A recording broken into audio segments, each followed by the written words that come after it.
recuperar el hilo de la última clase teórica que tuvimos.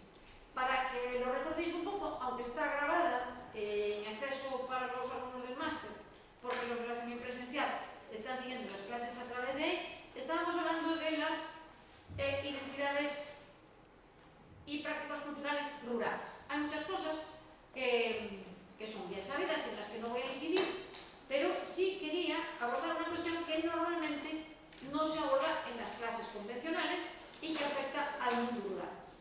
Para que recordéis un poco lo que decíamos, la historiografía de los últimos años se ha rendido a un desinterés global sobre el ámbito rural. Pero sin el ámbito rural la ciudad no prospera, y en lo que estamos en los últimos años, los que seguimos trabajando sobre ese ámbito, es cómo las identidades y las prácticas culturales urbanas llegan al mundo rural. Que no hay que identificarlo con campesinado exclusivamente, porque en el mundo rural hay muchas cosas, ¿no? Y eso es lo que vamos a hacer hincapié hoy, fundamentalmente. Ya os señalo que en el aula virtual hay un conjunto de textos sobre minorías étnicas o religiosas rurales, que cuando se habla de la sociedad de la monarquía hispánica, las minorías sociales y étnicas y religiosas como si fuera un fenómeno estrictamente urbano, y para nada. Al contrario, hubo una resistencia o grupos resistentes que, o bien por el ámbito físico en donde estaban, o bien por las características tan peculiares que tuvieron, se mantuvieron hasta hoy. Hasta hoy.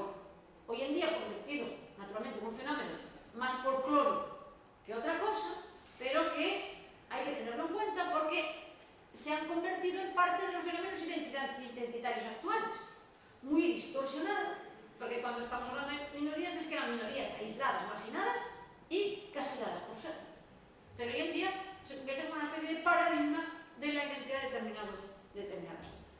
Si no recuerdo mal, os decía que las maneras que han tenido las ciudades de ir fagocitando y tratando de interferir voluntaria o involuntariamente en el ámbito rural se han solido identificar con las prácticas culturales organizadas, escuelas, lecturas, alfabetización. Pero hay muchas fórmulas de hacer llegar la, entre comillas, hegemonía urbana de modos muchísimo más sutiles. Para recordar, la disciplina escrituraria, de la que yo creo que no tenemos por qué hablar, que es bien sabido. Desde el momento en que el Estado moderno va a imponer un sistema de expresión, el documental propio de la monarquía, en este caso la monarquía hispánica, no redactado en latín, sino en castellano, y con unos modelos muy fáciles de imitar por parte de la sociedad, se ha ganado un sistema de expresión que va a afectar hasta el último resquicio de la monarquía, tanto aquí como en América. Y en este caso se añade un tipo de personajes que están muy bien estudiados para Francia y aquí lo están menos. Hay algo para Castilla-La Mancha, fundamentalmente el grupo de Toledo, que ha escrito bastante sobre ello, que es el grupo de los notarios y de los escribanos, que como son un instrumento entre la sociedad y nosotros nos olvidamos de esos intermediarios que fueron absolutamente clave para modificarlo todo.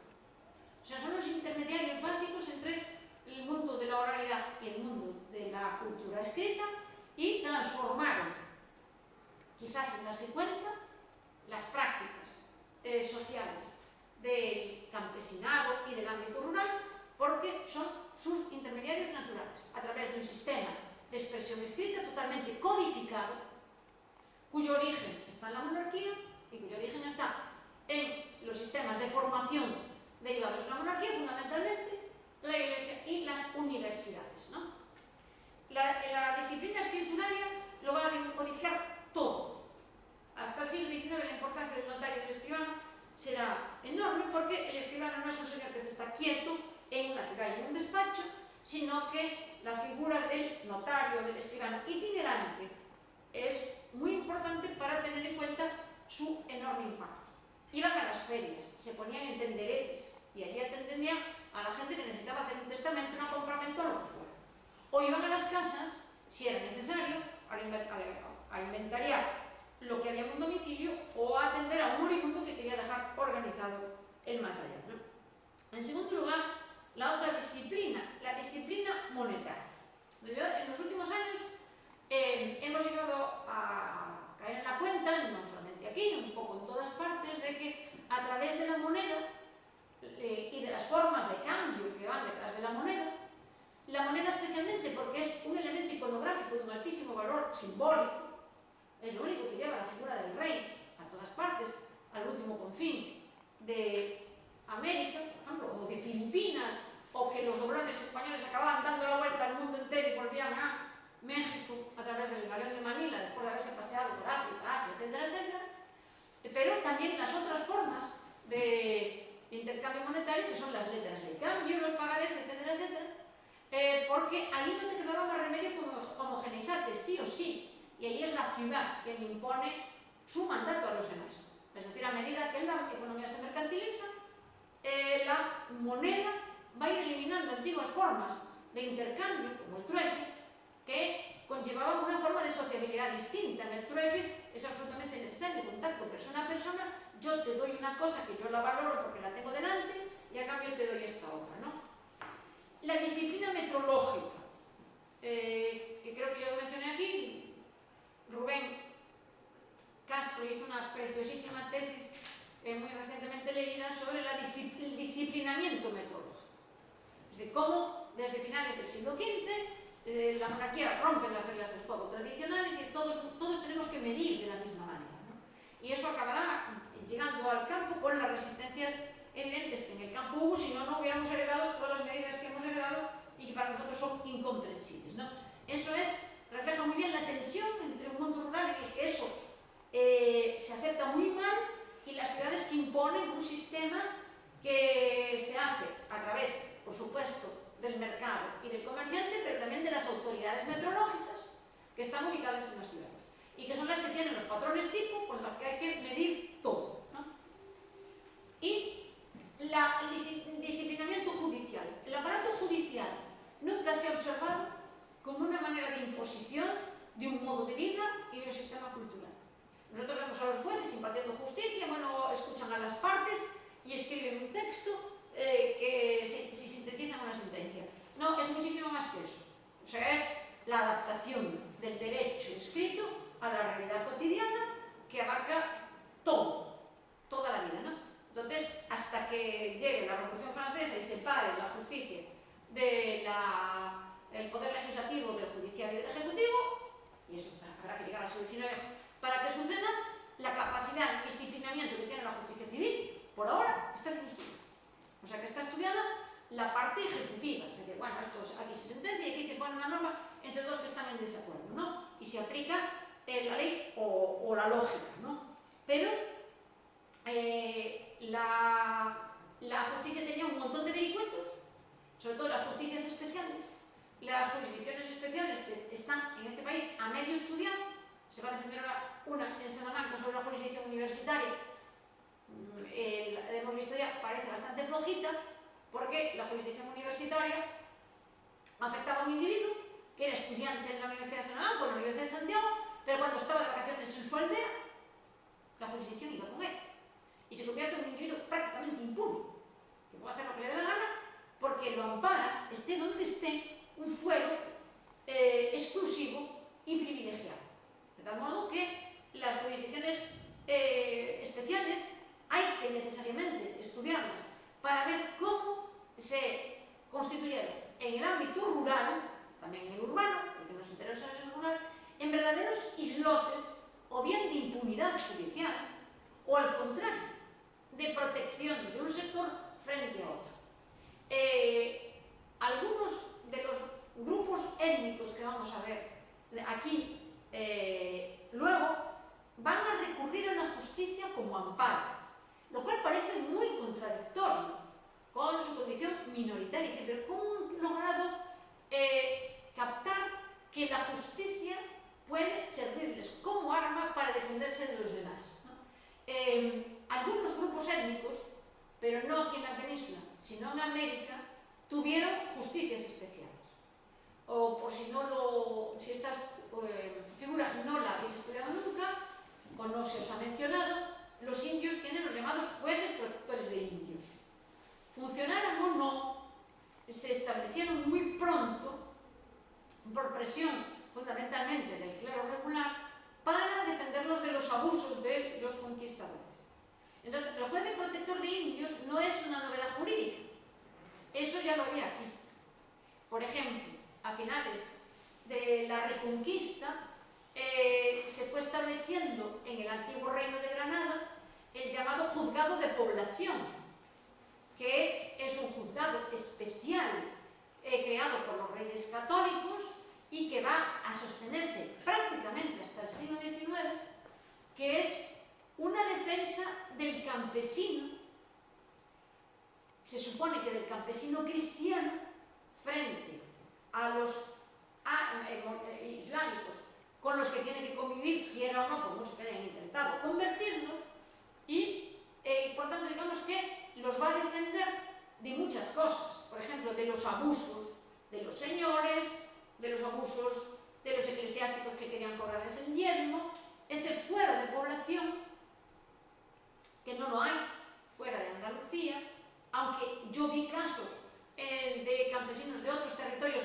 que trataron de utilizar ese fuero, o mencionaba antes esos norteños que pagaban el parón de moneda forera para vivir de ese privilegio judicial que suponía ser hidalgo, un hidalgo indemostrable, ¿no? Pero que los defendía frente al resto de la comunidad.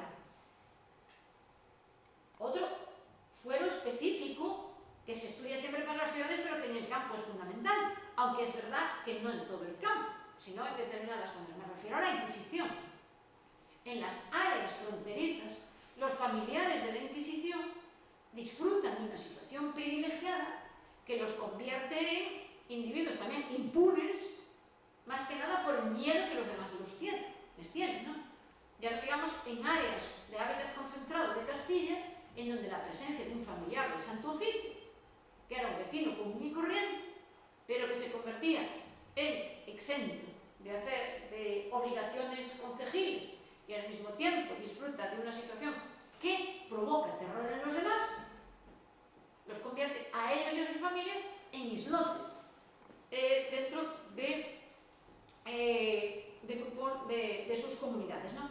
Podríamos seguir mencionando otros, que no voy a incidir en ello, simplemente en que retengáis esta idea de que hay un sistema que es judicial, no es parajudicial porque tiene reconocimiento oficial, que crea serios problemas a la hora de interpretar qué es lo que sucede en las comunidades, porque muchas veces esto nos trasciende en un conflicto abierto o no trasciende en una acción judicial porque de por medio está el miedo, o el respeto, ¿no?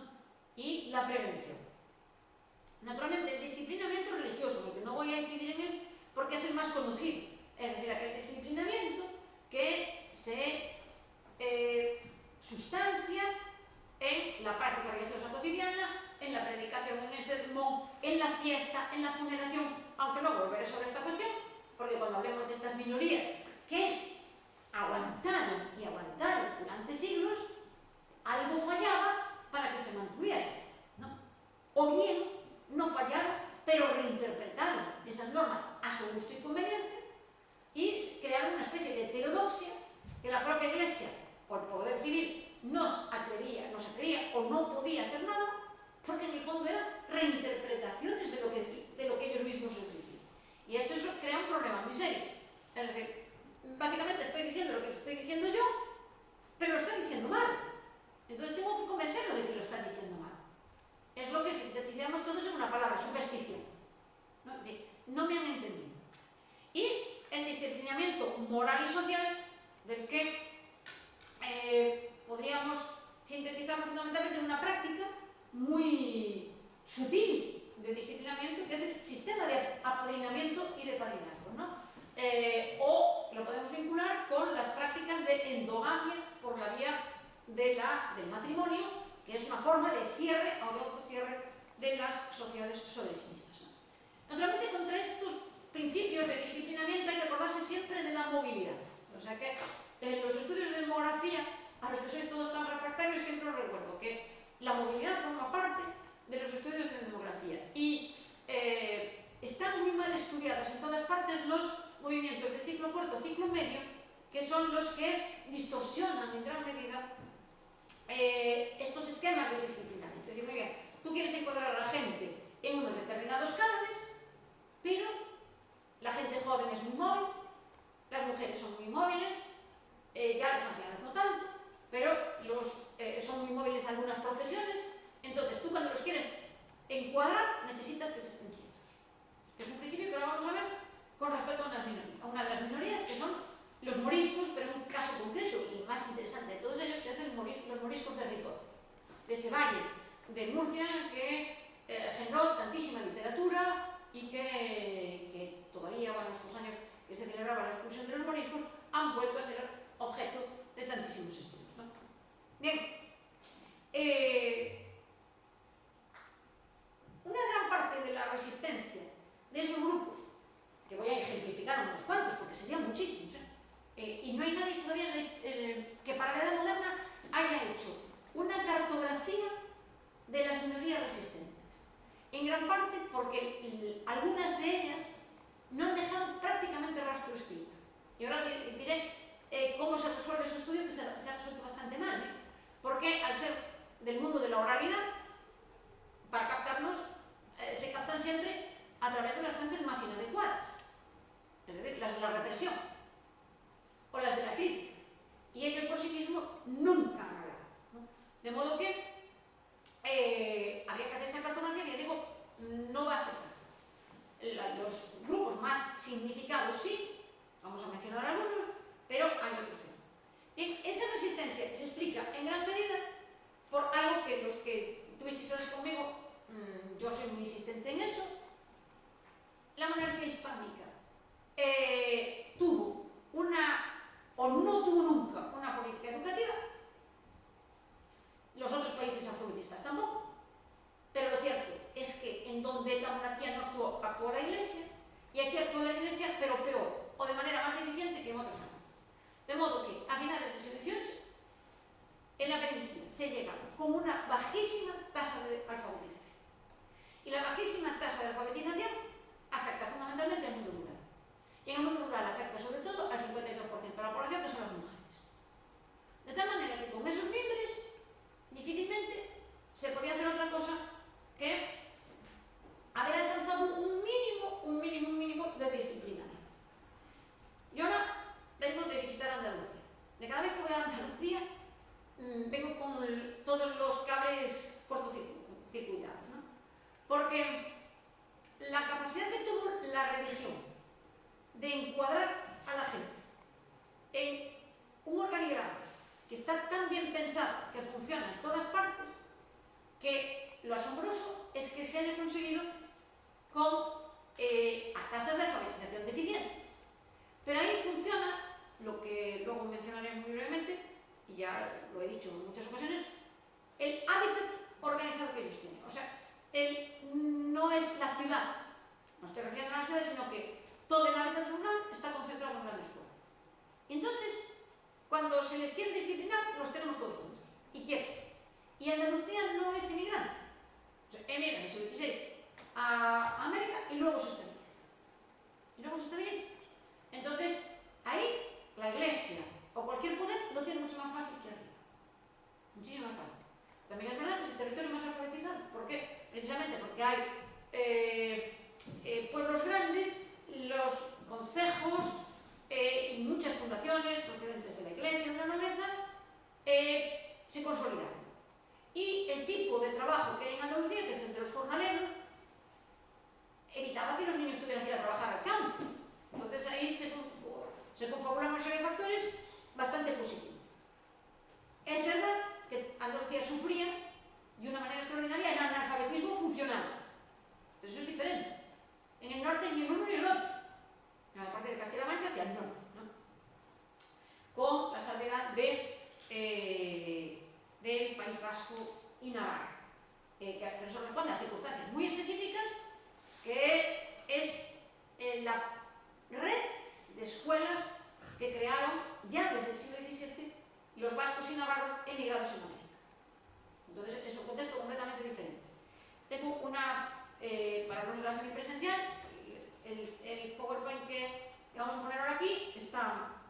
consultable, ¿no? Pero antes quería decir unas cuantas cosas. Bueno, a finales del siglo XVIII, la tasa de alfabetización global que se baraja, porque no hay datos firmes, se sitúa en torno al 29% de los hombres y el 8,6% de mujeres. Pero esto incluye el ámbito rural y el urbano. O sea que esta es la media general para el país, que creo que os expliqué alguna vez, pero si no, digo ahora cómo es que se ha conseguido. ¿Hay alguien que no sepa cómo se ha obtenido? Lo sabéis todo. Esta tasa que acabo de dar, ¿os han explicado cómo se...? Tú sí, tú no, tú sí, yo la expliqué. Sí, ¿y tú? También. Bueno, se hace a través de un cálculo indirecto, es decir, de los niños que en 1860 son ya personas ancianas, pero que eran alumnos de las escuelas que se pudieron computar en el censo de 1797. Entonces, en el censo de 1797 se sabe que estaban escolarizados 88.513 niñas y unos 300.000 niños. Entonces, sale más o menos que esos niños y niñas son los que tienen 60, 70 años en el censo de 1860, y en el censo de 1860 se da la cifra de alfabetización que esas personas tenían. Por tanto, el Narciso de Gabriel y las Palas han hecho una comparación y sale clavado. Entonces es demoledor que a finales del siglo XVIII haya una tasa tan baja, y es una tasa fundamentalmente rural.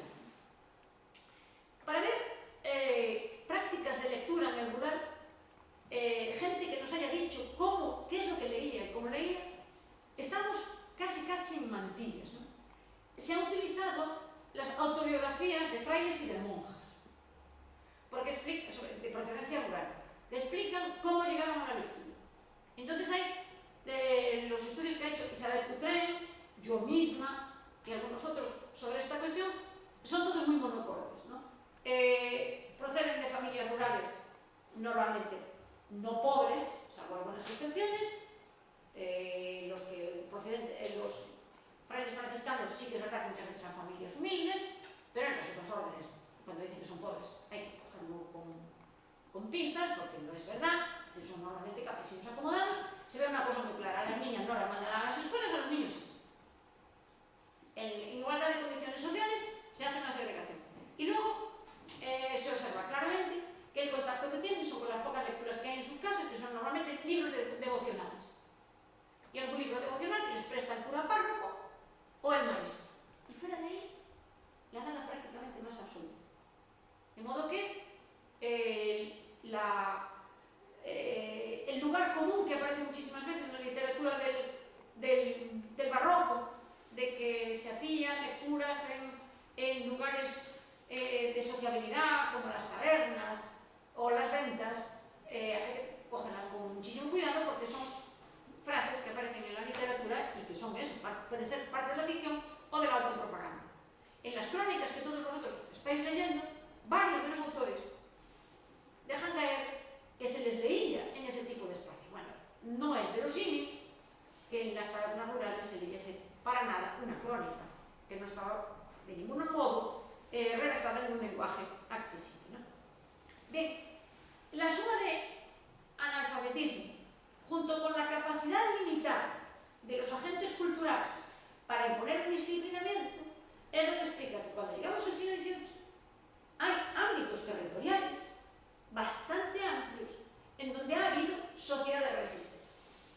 Ojo, estas sociedades en el siglo XIX fueron sometidas a estudio, muy interesado por cierto, por parte, no podremos decir antropólogos, pero sí etnógrafos y curiosos en general, que las tildaron de razas malditas o culturales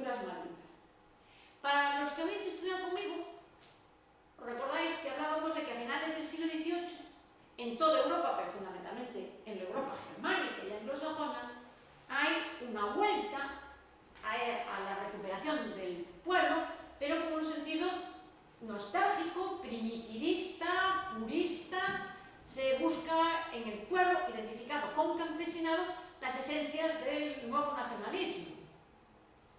Y por tanto, digamos que hay una recuperación que altera, distorsiona y deja a esas culturas o subculturas de la edad moderna irreconocibles, tanto la musical, porque se trasvasa a las partituras de la música de salón, como la tradición cuentística, porque los hermanos Grimm la transforman en otra cosa completamente distinta, la religión, porque a través de Chateaubriand se redescubre un cristianismo primitivo que no tiene nada que ver con la realidad que había en ese momento, pero yo ahora estoy hablando de otra cosa, y es sobre todo en la segunda mitad del siglo XIX, cuando la literatura francesa e inglesa idealizan lo que denominan razas malditas.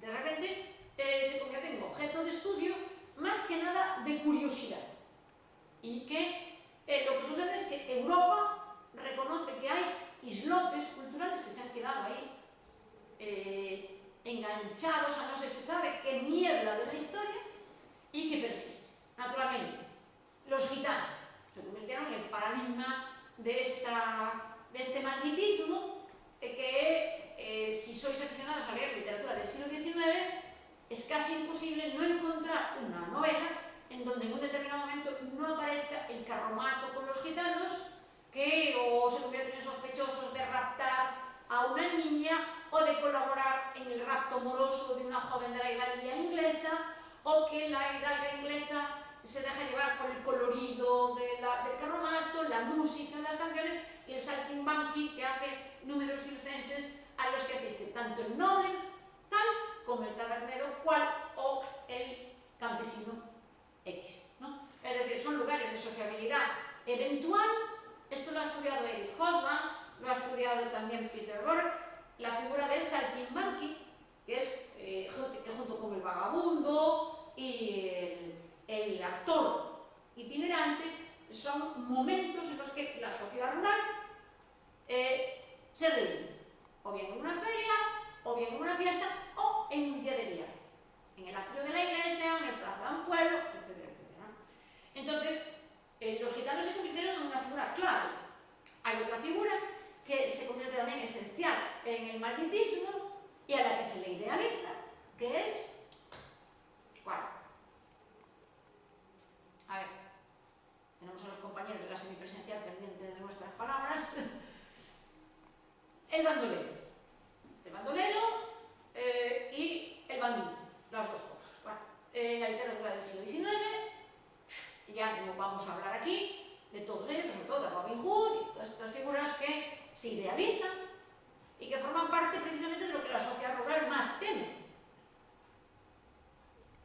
que es al itinerante del que no se sabe qué hace. Sucede también, en pleno siglo XIX, los viajeros extranjeros que visitan Andalucía se quedan prendados de la figura del bandolero de Sierra Morena y llega hasta hoy día mismo la imagen de una imagen positiva, que por mucho que la historiografía incida en que para nada tiene una imagen positiva, no tenemos nada que hacer frente al impacto literario y cinematográfico y teatral de estas figuras. Entonces, en el siglo XIX se le prestó muchísima atención a estos grupos que, en el caso de la península ibérica, ojo, hay que meter aquí también a las islas, no voy a hablar aquí de los chuetes, de las Islas Baleares, porque acabaron siendo ya prácticamente un resto solo urbano. Pero son muy interesantes, ahí siguen y siguen siendo una figura social clave, hoy en día identificados con la élite mallorquina, son todos ellos riquísimos, ¿no? Porque alguna de estas razas, o grupos, o minorías, llegaron a tener un inmenso poder económico procediendo del mundo rural. Y ahora vamos a ver una de las más características, ¿no? Bien, tenemos que tener en cuenta que muchos de estos grupos van a subsistir porque en el ámbito rural, si hay algo que diversifique frente a la homogeneidad que creía que había los ilustrados del siglo XVIII, que veían todo igual, es el medio físico. En las ciudades, el medio físico, cuando hablamos de sus identidades, de sus prácticas culturales y de sus prácticas sociales, nos paramos a pensar mucho en el medio físico. No, damos por supuesto que una ciudad está ahí porque se pudo poner, porque hay agua, porque está cerca de una al ser humano, lo capta, lo ve y lo transforma. Entonces está allí porque puede vivir sin que el medio físico lo supere, lo cual no quita que venga un terremoto y se lleve Lisboa por delante, o un maremoto y se lleve Cádiz por delante, ¿no? Pero eso es una situación excepcional y lo normal es que las ciudades se pongan en donde se puede vivir. Por eso las crónicas que estáis utilizando, todos hablan de que el agua es limpia y cristalina y de que la ciudad se surte fácilmente.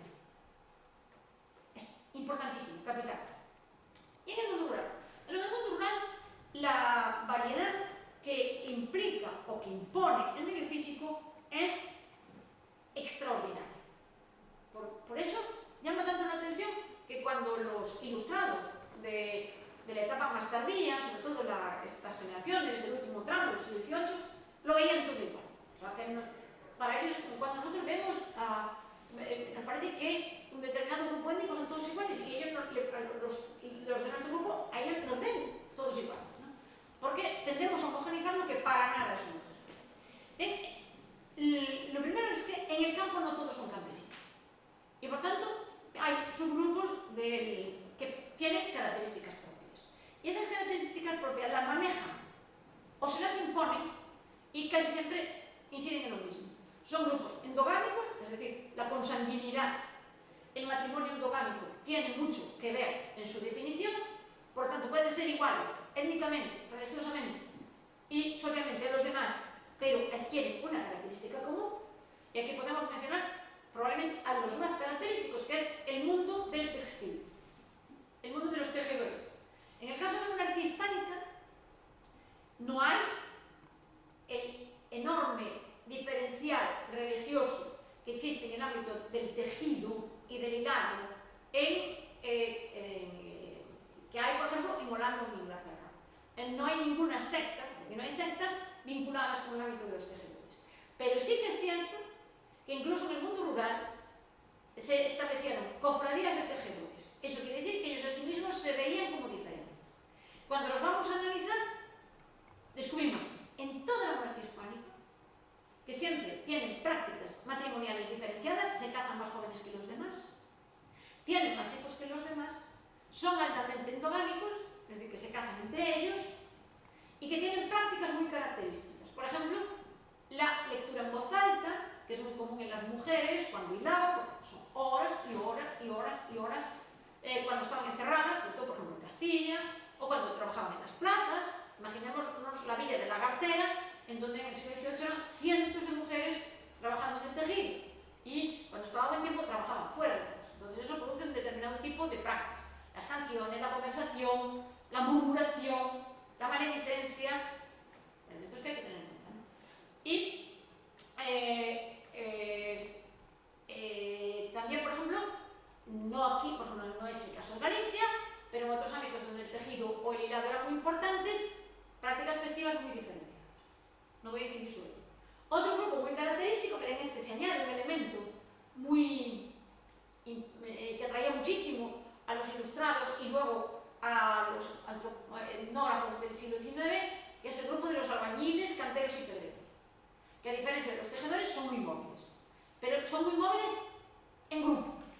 Y entonces son fuertemente identitarios y es un lenguaje común, una jerga, lo que los mantiene unidos. Son muy jerárquicos y en la jerarquía misma se basa su subsistencia como grupo. Se defienden los unos a los otros, aunque sean de otros grupos profesionales. Es decir, que entre ellos, donde quiera que van, se reconocen y colaboran, ¿no? También tienen prácticas religiosas propias, supersticiones propias, pero claro, son profesiones de altísimo riesgo. Al ser de altísimo riesgo, tienen un sentido de la muerte diferente, el miedo a la herida.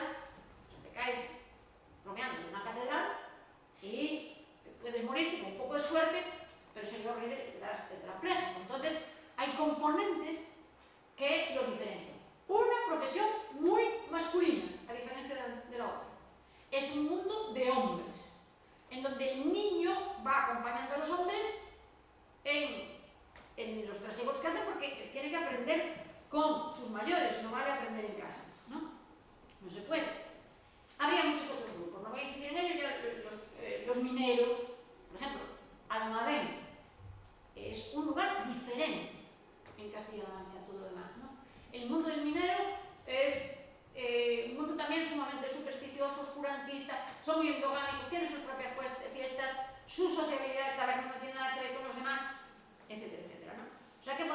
decir así, con muchísimos elementos que a nosotros nos parecen, bueno, forman parte del campesinado común, porque son agricultores a tiempo parcial, casi todos ellos, y resulta que para nada se diferencian muchísimo entre ellos y muchísimas veces entre ellos se producen tensiones y fricciones.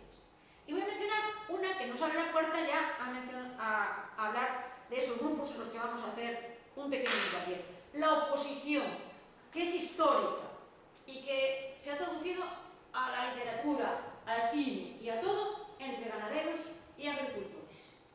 El agricultor representa la estabilidad y la fijeza, y el ganadero, sea pastor o sea ganadero propiamente dicho, la movilidad. Y en las sociedades del antiguo régimen se tiene miedo a todo lo que transita y transita, ¿no?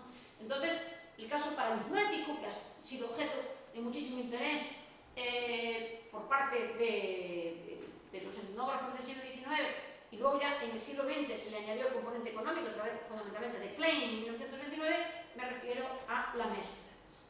La Mestra era una organización económica, es una organización social, totalmente y militarmente organizada, una especie de Estado dentro del Estado, que tiene sus propios mecanismos de comunicación, de organización. La itinerancia significa que el aprendizaje de los niños, su posible escolarización, su formación religiosa, todo tiene que moverse con las ovejas. No se mueven solamente pastores, se mueve un sistema cultural. En Italia sucede algo parecido en las zonas de Mezzadrillo, donde las hordas gigantescas de jornaleros a los que todo el mundo les tenía miedo porque se movían por la península en las campañas de siega, no tenían una casa, pero no eran transhumantes, porque al mismo tiempo tenían en algún lugar, había una choza, ¿vale? Llevaban con ellos sus propios religiosos, muchas veces franciscanos y todo eso, ¿no? Por tanto, iban con ellos toda una organización, ¿no? La tendencia endogámica del ámbito pastoril ganadero es paradigmática, ¿no? Y se crean tensiones porque, claro, el agricultor y el ganadero tienen que compartir los mismos espacios.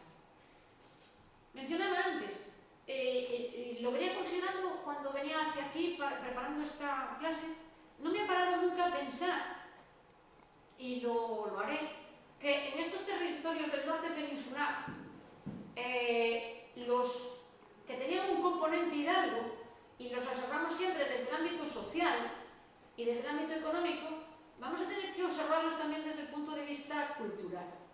Porque damos por supuesto que son endogámicos y consanguíneos por una defensa de su estatus como hidalgos, pero por ahora yo creo que no hay un estudio diferencial, porque siempre los metemos en el mismo saco, por ejemplo, con respecto a la alfabetización y con respecto a la movilidad. Fijaos una cosa, en los hidalgos hay un componente que jamás actúa como elemento que obliga a la movilidad.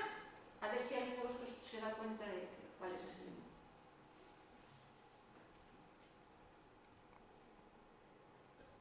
El militar.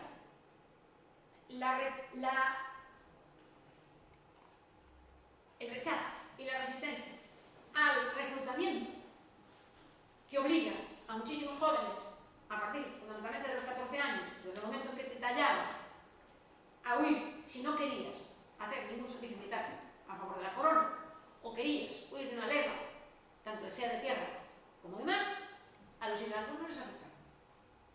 Entonces, en ellos no hay para nada algo que los impulse desde ese punto de vista a esconderse en una ciudad o a salir hacia América, porque no corren ningún riesgo.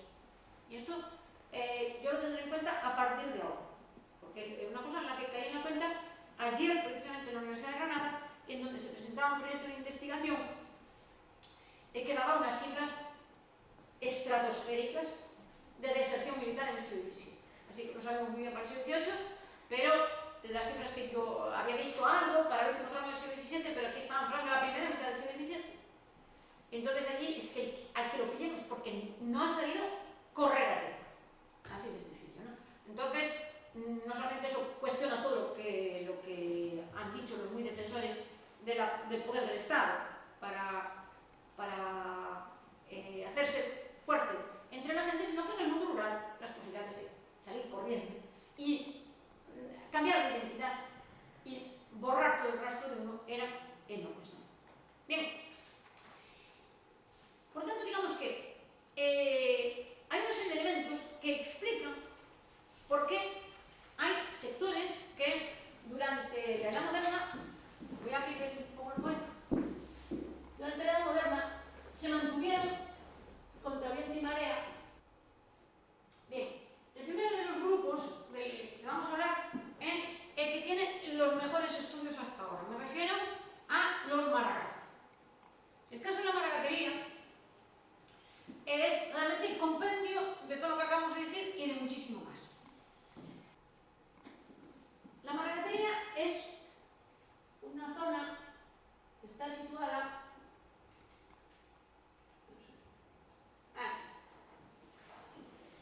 es esta zona. En el PowerPoint que está en el aula virtual está localizada, ¿no? Es una zona de tránsito entre Galicia y la Meseta. Bien, el territorio que ocupan es realmente un territorio restringido, pero adquirieron una enorme importancia social y económica en el 18 y en el 19. Hay un dato muy interesante. El hombre más rico de Madrid en el siglo XIX, que era recibido por Isabel II, a simplemente que él pidiera cita, esta señora le abría las puertas del palacio, era un maragato. Estamos hablando de una verdadera fortuna. Y cuando la visitaba, iba vestido de maragato, de arriba a abajo. No se ponía un chaqué ni nada de nada, sino que iba perfectamente vestido de arriero de la maragatería. Por lo tanto, de un hombre del rural que, siendo una de las mayores fortunas del país, seguía haciendo gala de su identidad. Bien, es un grupo que nace fundamentalmente de la adaptación al medio. Un medio hostil. Si conocéis la zona de Astorga, la capital de la maragatería es Castillo de los Polvazares. Preciosa villa que os recomiendo que visitéis.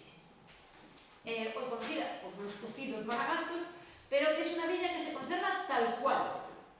Y como se ha peatonalizado y no se ha modificado en nada desde el siglo XVIII, se ve muy bien cómo eran las casas de este mundo, que son unas casas muy características. Luego diré por qué.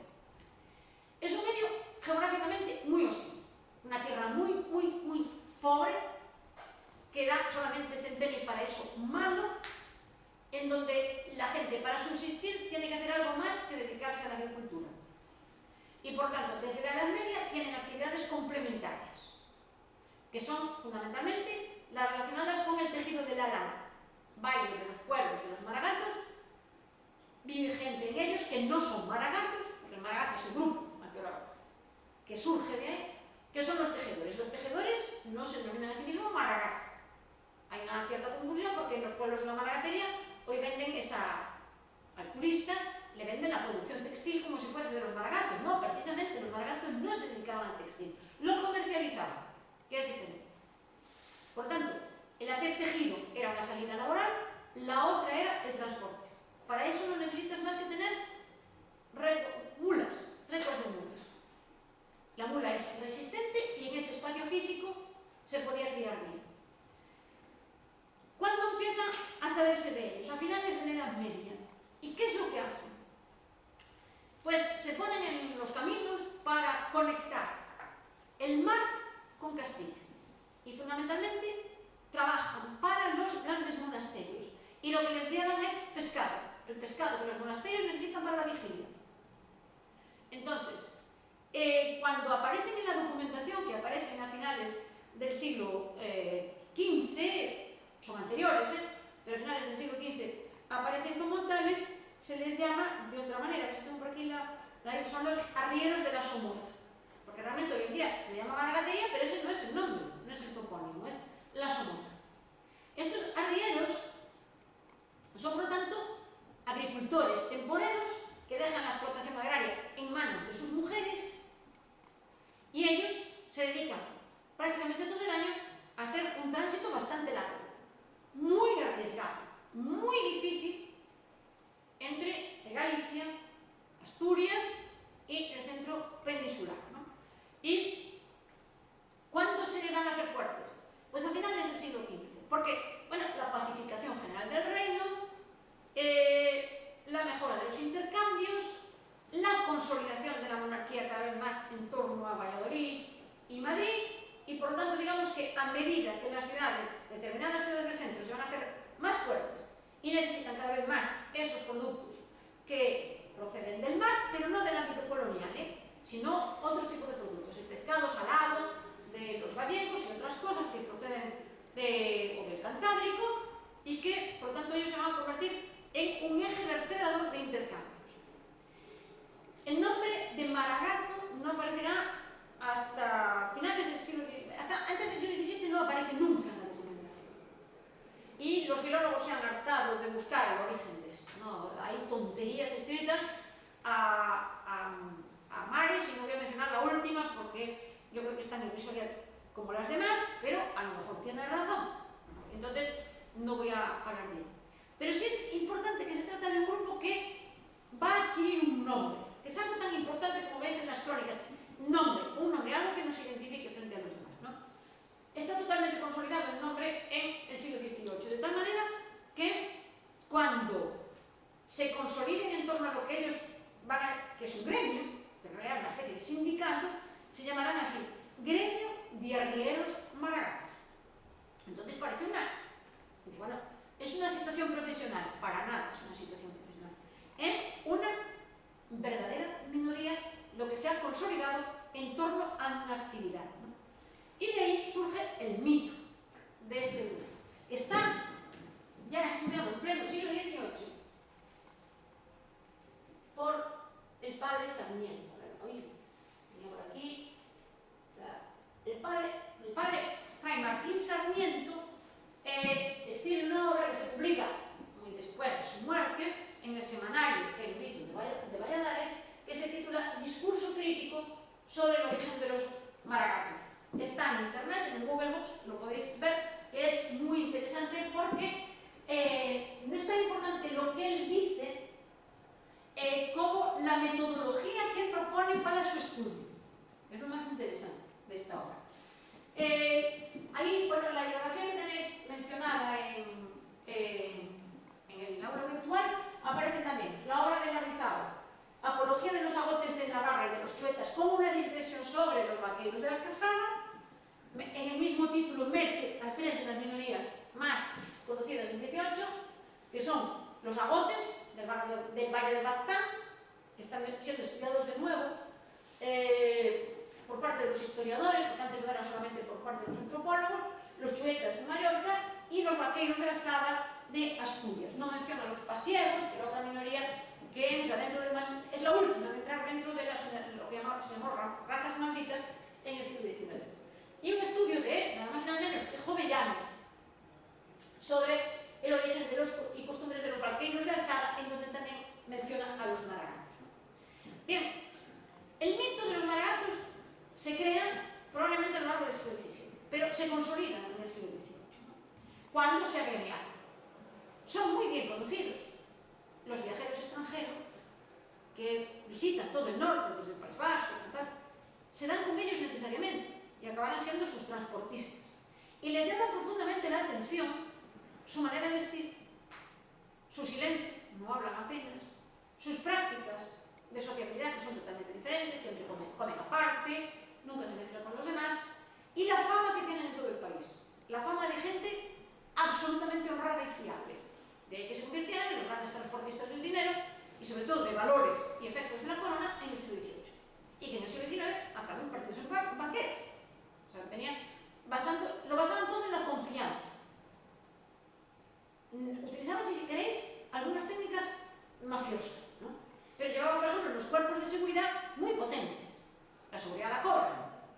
Y bueno, tú me encargas que te lleven 1 millón de reales y yo te llevo 1 millón de reales. Te cobro un porcentaje sobre el 1 millón de reales.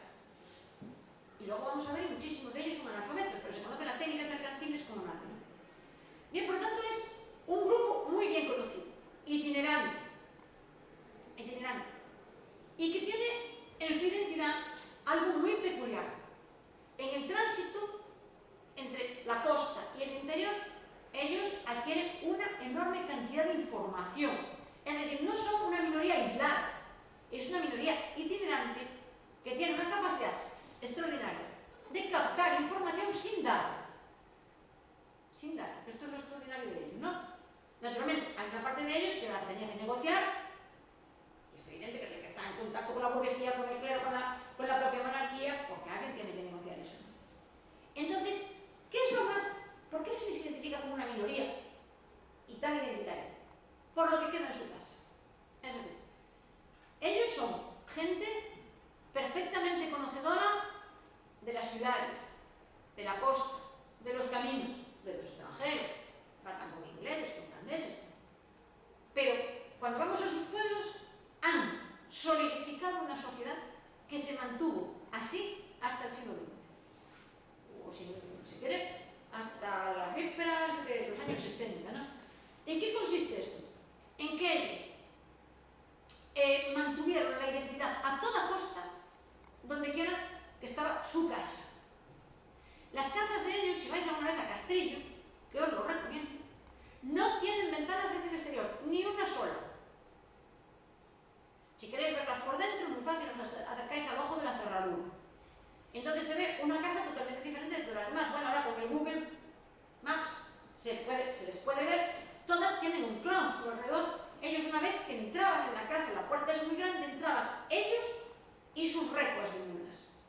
O sea, entra todo dentro, ¿no? Entonces, la sociabilidad de la casa es totalmente diferente. ¿Cómo es posible que estos hombres, que están siempre en el camino, que han visto cosas como Madrid, o La Coruña, o Oviedo, que han visto barcos y comerciantes, en su casa tienen una sociedad prácticamente medieval? Las mujeres comen totalmente separadas de los hombres, nunca comen en el mismo espacio. Las prácticas de vestimenta que tienen diferencia a los maragatos y a las maragatas de manera totalmente radical del resto de la comunidad de vecinos. Totalmente. O sea, la maragatería, lo que hoy se vende como vestido maragato, era de los maragatos, pero el resto se vestían de otra manera. Se casaban entre sí de una manera absolutamente radical. O sea, la casa de endogamia y de consanguinidad es tremenda. Dentro de ellos, de una forma muy jerarquizada, porque no todos los maragatos eran igual de ricos, ¿no? En las ceremonias de las bodas, que hoy en día se han convertido en un fenómeno folclórico, había un gesto muy característico, que lo refleja el padre Sarmiento, y es que al paso de la novia, la gente echaba trigo a su paso. Con ello simbolizaban que era ella la que mantenía la explotación agraria. Pero en la ceremonia de la boda, a ellas se les llama sistemáticamente siervas. Nunca la mujer de él, ¿no? Permanecen totalmente encerradas en las casas y por tanto digamos que es un sistema de un patriarcado radical y absoluto que contrasta mucho con el resto de la sociedad de esas mismas zonas, que no tiene nada que ver, porque se convierte en un fenómeno identitario, ¿no? O sea, ellos tienen un código mental que se va a consolidar, ojo, en torno a un privilegio. La primera vez que se manifestaron abiertamente es colaborando con Isabel la Católica y obteniendo de la monarquía de Isabel la Católica y de Fernando el Católico una serie de privilegios de tránsito y una serie de privilegios fiscales. Con lo cual pongo sobre la mesa una cosa que conviene tener en cuenta. No a todas las minorías le iba mal manteniendo su condición minoritaria. Luego vamos a ver otra que entra dentro del malditismo, que son los barqueros de Alzada, que también utilizaban de una manera muy sagaz lo que de privilegio podían utilizar, ¿no? Bien, colaboraron con la monarquía a finales del siglo XV y en la guerra de sucesión vuelven a colaborar con Felipe V. O sea, fueron desde el primer momento filipistas y para nada austracistas. Con lo cual, de nuevo, reverdecieron todos los privilegios que tenían de los austrias. Por lo tanto, son ágiles desde el punto de vista político. Pero, frente a esto hay una cosa muy interesante a tener en cuenta. Ellos viven en una zona de hábitat concentrado. En el hábitat concentrado, la participación en las actividades concejiles suele ser un elemento de identidad y de responsabilidad colectiva, que te da una serie de privilegios, también te supone una serie de cargas. Ellos se mantuvieron al margen totalmente del resto de las comunidades. No querían tener ningún cargo de tipo concejil. No participaban para nada en las actividades se consideraban superiores a los vecinos, a los otros, y por otra parte consideraban que un oficio concejil, que los demás consideraban un privilegio, para ellos es un perjuicio. ¿Por qué? Porque ellos se tienen que ir. Si de repente tienen una responsabilidad del concejo, se tienen que quedar. Entonces, se aíslan políticamente del resto, de tal manera que cuando llegue la revolución liberal y la reorganización de los ayuntamientos, en estas zonas va a haber tremendas trifulcas, porque de repente ese aislamiento tendrá que romperse, ¿no? Por lo tanto, ellos se desvincularon de una manera totalmente consciente, militante y basándose en el privilegio de los demás. De ahí que no se puede considerar una raza maldita, para nada. Si hay alguien maldito en esto, son las mujeres, claramente. O sea, viven en un mundo aislado, cerrado, son despreciadas por esos hombres que han visto mucho mundo y ellas son perfectamente analfabetas,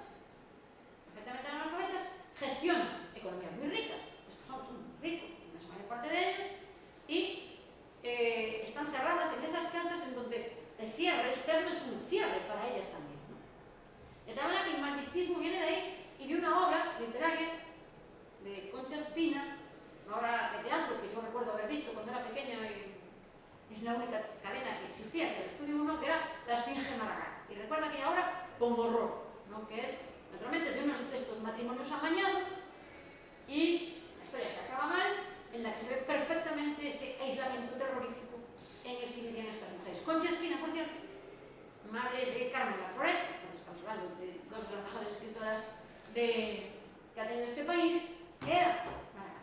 Entonces, sabía de lo que hablaba, ¿vale? La otra gran raza maldita son los vaqueros de Alzada. Voy a hablar hoy de ellos y tenéis alguna prisa. Prolongamos un poquito la clase de hoy para recuperarlas, ganar prácticamente las 3 horas y no tener que hacer una clase extraordinaria. ¿O tenéis que ir? Bueno, voy a acabar con los vaqueros de Alzada y dejamos los moriscos de Ricote para la siguiente, ¿vale? Los vaqueros de Alzada, no tengo ningún mapa aquí, están situados en básicamente Asturias, hoy en día. Y se ha convertido también en un fenómeno folclórico. Todos los años hay una boda de los vaqueros de Alzada. Bueno, esto es muy bonito, pero esto procede de una situación de verdadero banditismo. En este caso sí. ¿Quiénes son? Bueno, aquí nos volvemos a encontrar los anteriores. Los arrieros maragatos son ganaderos.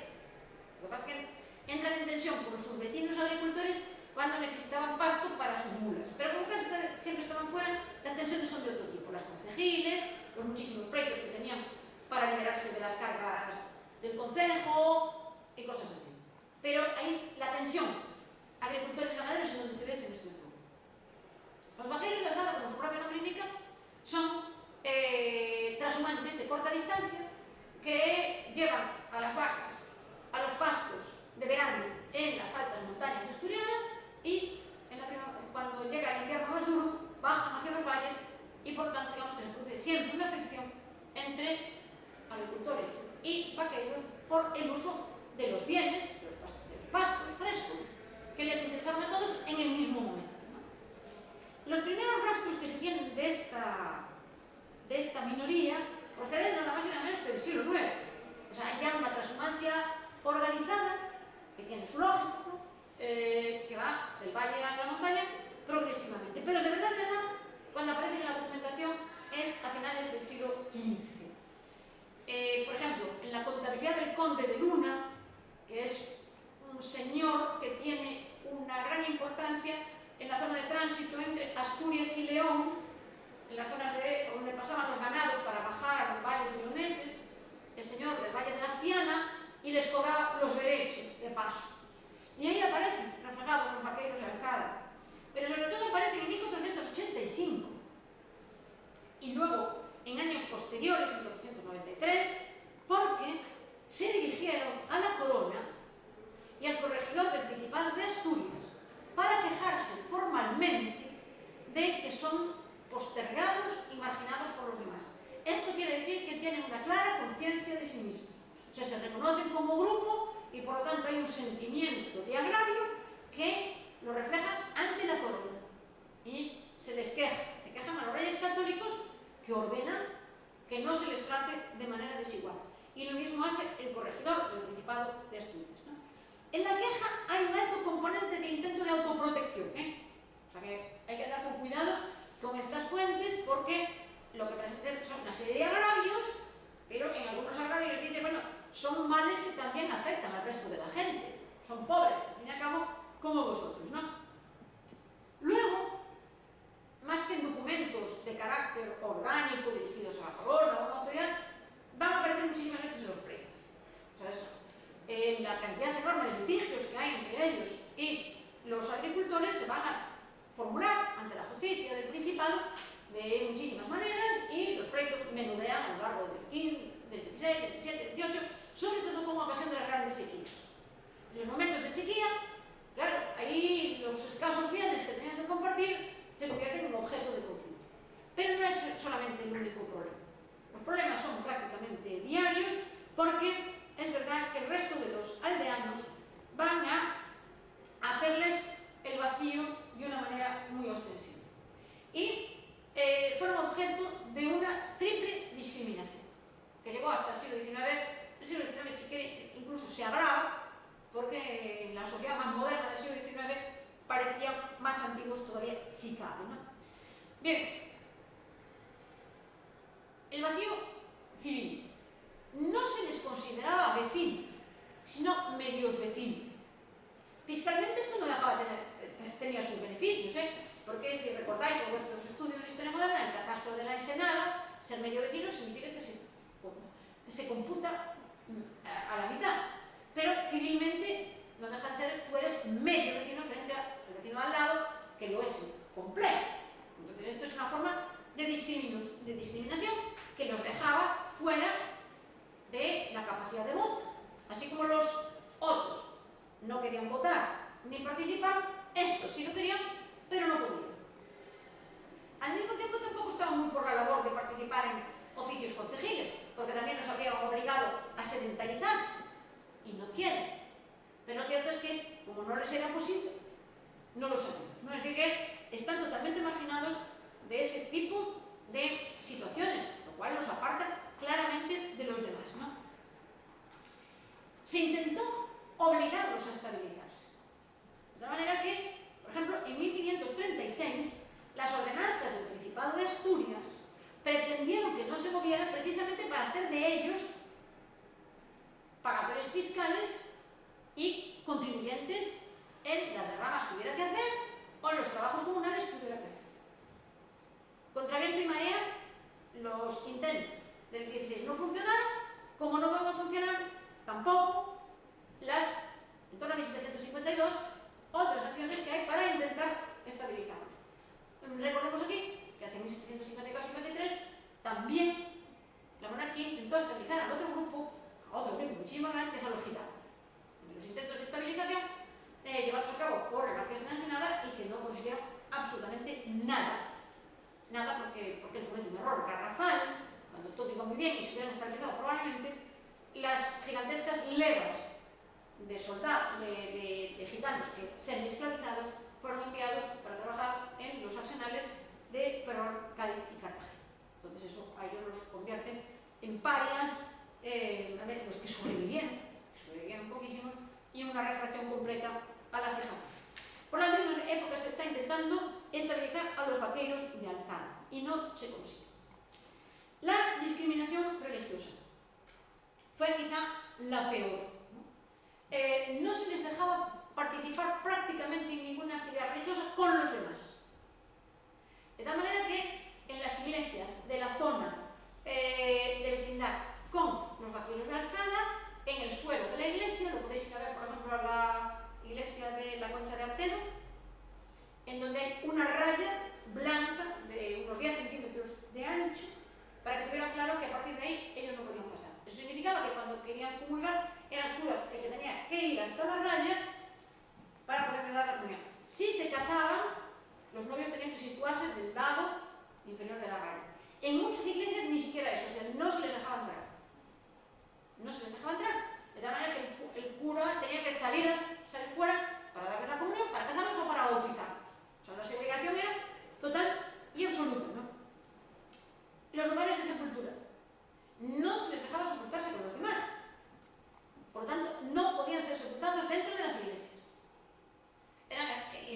cuando todo el mundo quería ser enterrado dentro de las iglesias y se hacía hasta que entraron las leyes de Carlos III, fueron bastante inútiles, sobre todo las del siglo XIX, que obligaron a sacar los lugares de funeración de dentro de las iglesias, a esto ya se enterraba de antemano fuera, ¿no? Y podríamos seguir así, no había ninguna acción de tipo religioso en que compartiesen espacios, estaba siempre separado. Y era un sinfín de símbolos físicos el que les marcaban claramente los límites. Hay autores que interpretan esto en un sentido, dicen, bueno, ojo, no pagaban diezmos. Entonces, digamos que al no pagar el diezmo, porque lo eludían facilísimamente, en cierto modo la Iglesia no se sentía implicada con ellos. Pero, a ver, esto es una causa un tanto mecanicista, un tanto economicista, si se quiere, ¿no? Las ordenanzas, los sinodales obispales del obispado de Oviedo, a lo largo del XVI, XVII y sobre todo en el siglo XVIII, hacen hincapié en que este grupo se automargina, que no participa, no menciona para nada que son ellos los que los están separando. Entonces el cura predica de forma separada, los casa de forma separada, los bautiza de forma separada y los funera de forma separada. Entonces la discriminación es una discriminación que no parece que venga de la voluntad de ellos y bueno, no pagamos diezmos, ¿no? Y nos liberamos de esta carga y que nos paguen los demás. No parece ser que sea así. Y claramente la discriminación social, que fue la peor de todas, porque así como ellos practicaban una endogamia bastante frecuente, los demás practicaban la misma endogamia pero no tenían que casarse con ellos. Entonces, los trasvases de matrimonios del siglo XVII, XVIII, sobre todo en el XVIII, que es cuando se conoce mejor porque los archivos parroquiales aparecen perfectamente separados, las parroquias de unos y los otros, no hay prácticamente trasiego de unos a otros, ¿no? Y aquí no estamos hablando de gente rica. Y los vaqueros de Alzada son evidentemente pobres, pero no son los más pobres, hay agricultores paupérrimos. Pero ojo, son asturianos, y como asturianos, en más del 60%, hidalgos pobres, ¿no? Este componente yo creo que se ha minimizado por parte de quienes han estudiado esta cuestión. En donde más se ve la discriminación social es en la sociabilidad de fiesta, de taberna. Los vaqueros tenían tabernas propias, fiestas propias. Por tanto, ¿cuándo entraban en contacto con los demás? Cuando bajaban con sus productos en las ferias a venderse. Pero por lo demás, el aislamiento era total y absoluto.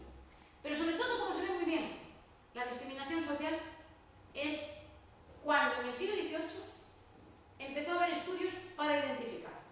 Bien, en el aula virtual, si no recuerdo mal, tenéis dos textos, si en caso de no estudiar como hoy mismo, que son dos textos que no se publicaron posteriormente, de 1720. Y el primero de ellos, creo que para vosotros lo imprimí, ese texto que tiene Bordaliza, es el que encabeza, el primero de ellos, si tienes el nombre a mano, no lo busco yo, me lo lees. Sí, notas sobre su origen escritas por don José Fuertes. No José Fuertes. En 1720. Este texto, por favor, traedlo leído en la próxima clase y lo comentamos. Es muy, muy interesante. ¿Qué es lo que plantea? ¿Cómo percibe un poderoso local, que los conoce y los ve, a este grupo? Y lo que es más interesante, lo escribe en una memoria que va escrita para don Manuel Caballero Flore, que es quien va a recibir el escrito de este señor y le va a responder. Y es muy importante lo que le responde, aunque sea más breve. ¿Qué es lo que dice este hombre, don José Fuertes de la Sierra, en 1720? El que recibe la carta es don Jacinto Márquez. El que me refería antes es otro que escribió a Valencia. Por tanto, es una comunicación a un poderoso. Por tanto, una comunicación privada, pero en forma de memorial, no en forma de carta. Es una especie de estudio, intentando ver cuál es el origen de este grupo, ¿no? Entonces, el objetivo del escrito es que no participen, que no puedan participar en las elecciones concejiles. Habida cuenta de que la monarquía está yendo hacia otra organización, tratando de interferir un poco en el sistema municipal, en época de Felipe V, ante la eventualidad de que puedan participar en las elecciones concejiles, este hombre redacta un memorial y dice, no, no puede ser. ¿Y por qué? Bueno, pues porque tienen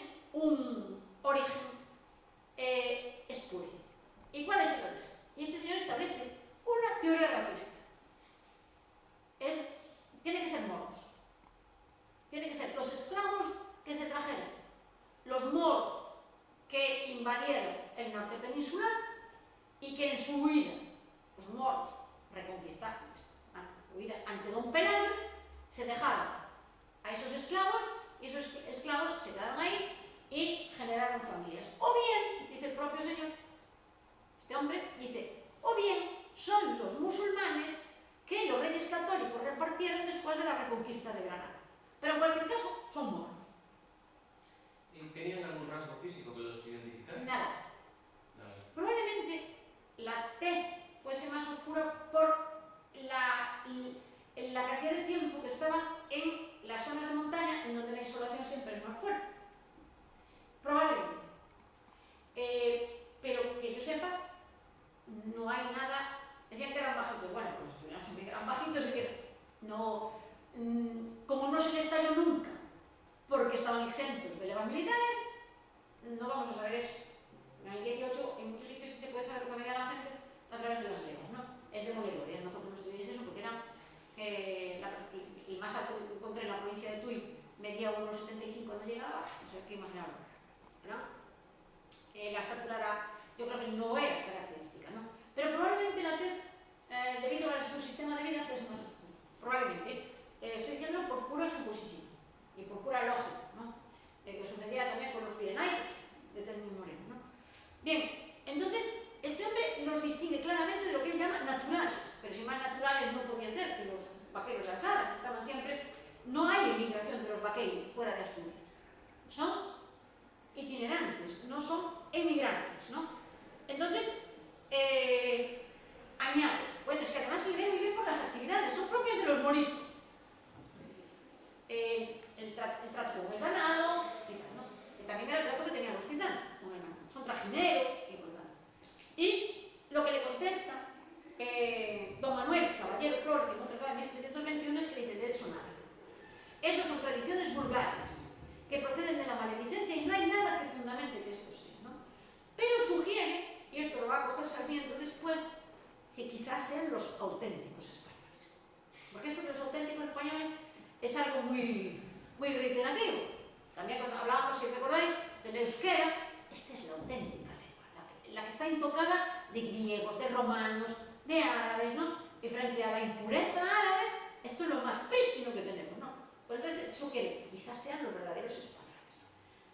A estas es cuando Sarmiento, el padre Sarmiento, lo que pasa es que lamentablemente su texto se publica mucho después de que él lo hubiera escrito, ¿no?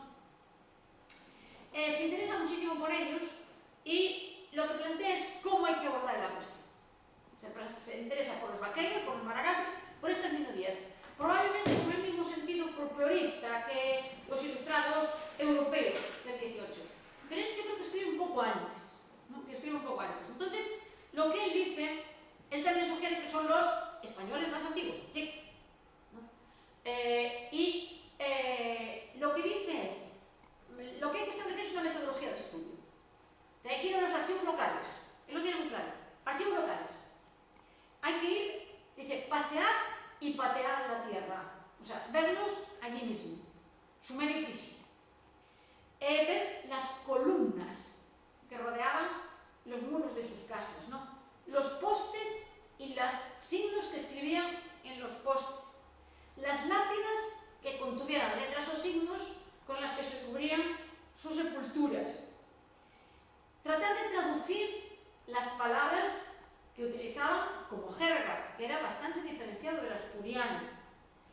Observar y catalogar las costumbres, y ahora os leo literalmente, que parezcan ridículas y las que se rezan en casamientos, bautismos y funerales, y aquellas expresiones y frases de las lenguas que parezcan exóticas. Fijaos que introduce el elemento de lo ridículo, no tiene el concepto exacto que le damos nosotros, ¿eh? Ojo, el ridículo es pequeño, minoritario o extraño, y que parezcan exóticos. Estamos en el 18, donde lo exótico interesa muchísimo, lo americano, lo chino, lo filipino, el hindú, el indio. Por tanto, en esta fase de exotismo le interesa a Sarmiento.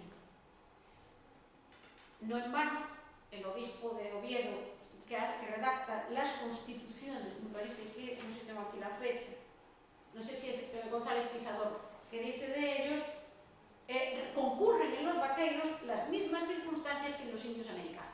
O sea que Sarmiento participaba de este concepto del exotismo. Finalmente, fue Jovellanos en 1793 quien escribe una carta, que está publicada, carta sobre el origen y las costumbres de los vaqueiros de alzada. La fecha no se sabe con seguridad, pero se data en torno a esa fecha. Y es una carta que le escribe Antonio Pons, el gran viajero, y trata de explicarle la etimología del término vaqueiro de alzada, la vida de los vaqueros, las costumbres, sobre todo estas del bautismo, del nacimiento y de la funeración, que eran tan características, descarta completamente el origen morisco y es verdad que comienza lo que luego será muy común, la idealización. Se reconoce en ellos la pureza de costumbres, el primitivismo que estaba interesando ya tanto en Europa, ¿no? Y por aquel entonces es cuando se escribe la apología de Miguel de Gardizábal sobre los agotes de Navarra, los chuetas y los vaqueros, ¿no? Aunque dice apología, es bastante negativo con los vaqueros, dice que de ellos son traficantes ladinos, los identifica con la superstición, con la ignorancia, por lo tanto digamos que está más en línea con el malditismo del siglo XIX que con esta visión exótica y de primitivismo curioso que le dan o Sarmiento o Jovellanos. Vale. Bien, no voy a hablar de los agotes, yo sé muy poquito, intenté buscar documentación, sé que hay un grupo vasco en estos momentos que los estudia muy bien, porque los agotes del Valle de Baztán, en un determinado momento, cuando empieza la industrialización del País Vasco, se trasladaron a las ciudades. Y el trato que se les dio es, yo no sé cómo, hay fotos de principios del siglo XX de las zonas industriales, mucho peor que del que se le está dando hoy en día al inmigrante africano en las zonas industrializadas francesas o peninsulares. O sea, el trato que se les dio fue totalmente nefasto, un aislamiento total y radical, y eso lo he escuchado en un congreso que hicimos aquí en Ferrol sobre las ciudades portuarias, un libro que se titula Fronteras de Agua, publicamos recientemente Reyes García Hurtado, y a mí me pilló totalmente por sorpresa porque yo creí que los agotes se habían asimilado en el siglo XIX, que habían desaparecido, o sea que ya no era una raza maldita, pero siguieron siendo una raza maldita cuando llegó la industrialización. Y era un estudio muy interesante. Y es verdad que no eran muchos casos. No eran muchos casos, y los estudiosos eran antropólogos y les recomendamos que se leyesen a algún historiador, ¿no? Para contextualizar bien las cosas. El próximo día lo que vamos a hablar es de este grupo, otro grupo, en donde se combina todo esto, pero aquí ahora con el componente étnico y religioso, me refiero a los moriscos de Ricote, ¿vale? Muy bien. Entonces,